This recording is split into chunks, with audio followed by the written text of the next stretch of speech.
பாமக கட்சியில உறுப்பினரே இல்லாதவங்களுக்கு ஏன் எம்பிசி கொடுத்தீங்க அப்படின்னு அந்த கட்சியில இருந்து வெளியேற ராஜேஸ்வரி பிரியா ஒரு கேள்வி எழுப்பியிருக்காங்க. பாமக புத்தாண்டு பொதுக்குழு கூட்டம் சமீபத்துல புதுச்சேரியில டாக்டர் ராமதாஸ் தலைமையில நடந்தது இல்லையா? அதுல இளைஞர் சங்க தலைவர் பதவியை தனது மகள் வழி பேரன் முகுந்தனுக்கு ராமதாஸ் வழங்குறதா அறிவிச்சாரு. அதுல உடன்பாடு இல்லாத அன்புமணி கட்சிக்கு வந்து வெறும் 4 மாசம் தான் ஆகுது, அவனுக்கு என்ன தெரியும், குடும்பத்துல இருக்கிறவங்களுக்கே பதவியை கொடுக்கணுமா அப்படின்னு எதிர்குரல் எழுப்பி ஒரு பிரச்சனைய மேடையிலே ஆரம்பிச்சாரு. இந்த விவகாரம் பெரிய அளவுல சர்ச்சையை உண்டாக்கி இருந்தது. இந்த கூட்டத்துல அன்புமணியின் கருத்தை மேடையிலேயே ராமதாஸ் எதிர்த்து பேசினாரு. இது நான் உருவாக்கிய கட்சி, நான் சொல்றதை ஏற்காதவங்க யாரா இருந்தாலும் சரி கட்சியை விட்டு வெளியே போகலாம், இளைஞர் சங்க தலைவரா முகுந்தன் தான் இருப்பார், அதுதான் என் முடிவு அப்படின்னு ரொம்ப சர்வாதிகாரமா பேச ஆரம்பிச்சிட்டாரு. அதுக்கப்புறம் பாமக 2ஆம் கட்ட தலைவர்களோட தைலாபுரத்தில் உள்ள ராமதாஸை சந்தித்து பேசினார் அன்புமணி. சந்திப்புக்கு பிறகு அவரோட நிலைப்பாடு மொத்தமும் வேற மாதிரியா இருந்தது. மேடையில அப்பாவுக்கு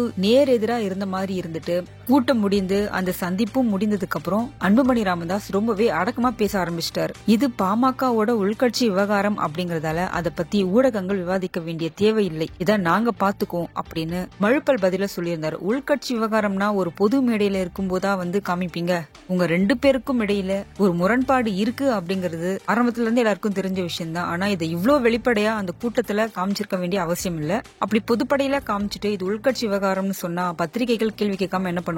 இந்த விவகாரம் ஒரு அறைக்குள் யாருக்கும் தெரியாம நடந்திருந்தா பொது மேடையில எல்லார் முன்பாகவும் இந்த விஷயம் நடந்து முடிஞ்சிருச்சு. ஊடகங்களும் அதை ஓப்பனா வெளியே காட்டிட்டதால பலர் பலவிதமா கருத்துக்களை பேசதான் செய்வாங்க அப்படின்னு பாமகவில இருந்து வெளியேறிய அனைத்து மகளிர் அரசியல் கட்சியை நடத்தி வரும் ராஜேஸ்வரி பிரியா ஒரு கேள்வியை முன் வச்சிருக்காங்க.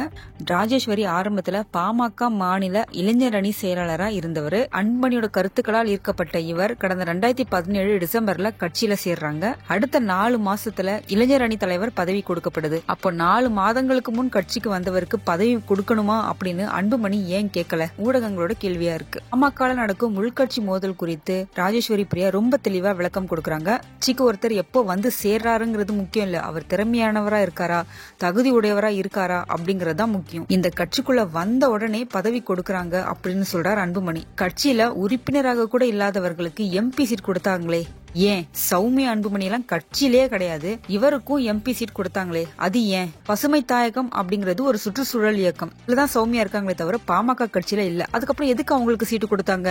என்னதான் அக்கா மகனா இருந்தாலும் ஒரு பொது மேடையில அவனுக்கு என்ன தெரியும் அப்படின்னு ஒருமையில பேசுறார் அன்புமணி. இது ஒரு தலைமை பண்புக்கு அழகு கிடையாது. யாரா இருந்தாலும் சரி மதிப்பு கொடுத்து பேசணும். அது மட்டும் இல்லாம அவர் ராமதாஸ அந்த மேடையிலேயே மறுத்து பேசியிருக்க கூடாது. ஒரு நாள் விட்டு அடுத்த நாள் கூட தனிப்பட்ட முறையில சந்திச்சு பேசியிருக்கலாம். அப்படி இல்லனா வேற ஒரு சந்தர்ப்பத்துல இதை வலியுறுத்தி சொல்லியிருக்கலாம். கட்சிக்குள்ள ஜனநாயக ரீதியா இப்படியான குரல்கள் எழுறது சரியானதுதான் அப்படின்னு சிலர் சொல்லிட்டு இருக்காங்க.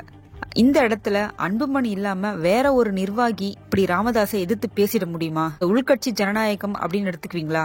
ஒரு கட்சியின் பொதுக்குழுல அன்புமணி தனக்கு தனி அலுவலகம் இருக்கிறதா சொல்லி என்ன பார்க்க வரவங்க அங்க வந்து என்ன சந்திக்கலாம்னு சொன்னா பாமகவுல இருக்கிற 2ஆம் கட்ட தலைவர்கள் யார தலைமையா கொண்டு செயல்படுவாங்க? அன்புமணியை பொறுத்த வரைக்கும் கட்சி அவரோட கட்டுப்பாட்டுல இருக்கணும். அவரை மீறி வேற ஒருத்தர் கட்சிக்குள்ள அடையாளத்தை உருவாக்கினா அவருக்கு தான் ஆபத்து அப்படின்னு அவர் நினைக்கிறார். என்ன கேட்காம இவரா ஒரு முடிவு எடுக்கிறாரே அப்படிங்கிற அந்த அதிகார போட்டி தான் இப்படிப்பட்ட பிரச்சனைகள் உருவாக காரணமா இருக்கு.